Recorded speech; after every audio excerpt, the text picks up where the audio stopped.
Coach Ferdinand, comes to an end for you here. 2-1 loss. What were your thoughts on the game? I would say it was a game of two halves. The first half we dominated possession, got a goal. The second half SSU took over. They put in experienced players. They make 5 changes. They put in experienced players. Our boys were dominated by fatigue. Most of our boys are young. Like today, we had to file in 8 under-21s, only 2 senior players. So the fatigue got to them from the first game. Could see that towards the last minute, we tried to bring in some fresh blood, but it was too late.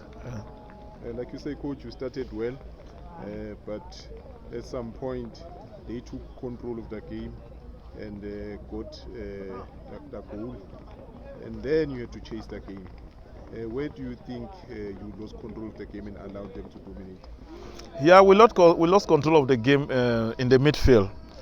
When they started with a lone striker, and then after some few minutes they substituted. They put two players. Then the 2 players, they were playing now with 2 strikers. So we had now to compromise one of our midfielders to come down because they were all playing one route football. So it didn't give us a chance to put the ball down and play our game.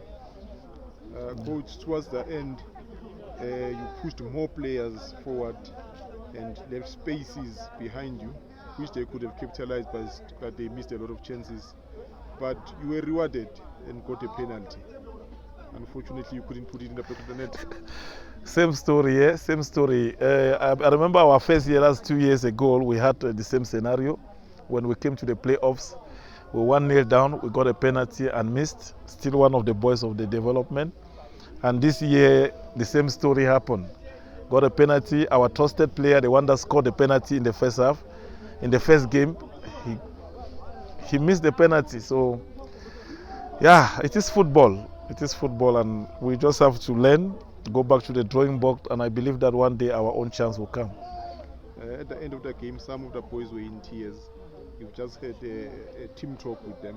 What did you say to them to console them? First of all, when we started this project, as I said, this project started 7 years ago. So most of these boys that are playing for the team, they come from our development. Like today, I was telling you about the 8 under-21s that we filed in. All of them come from our development. We started working with them at the age of 12. So for me, it's a privilege to see them come. That's what we call development. Taking a kid from a younger age and making him to play at this level, almost missing the ABC Motepe League. So I told them that no, it's not about getting the status. Yes, getting the status would have been good to make them play a more competitive league. But me, I'm proud of them because of their individual development. We had players that were 15, 16, 17, and only 2 or 3 senior players to help them. So for me, I'm so proud of the boys. I try to motivate them, to tell them that let's look at the bigger picture. Our objective is to make them play professional so that they can give a better life to their families, to themselves.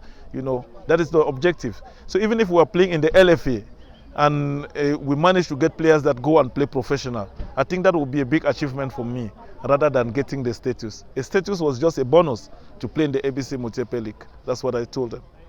Coach Ferdinand, thank you very much for your time. Hard luck and all the best next season. Thank you.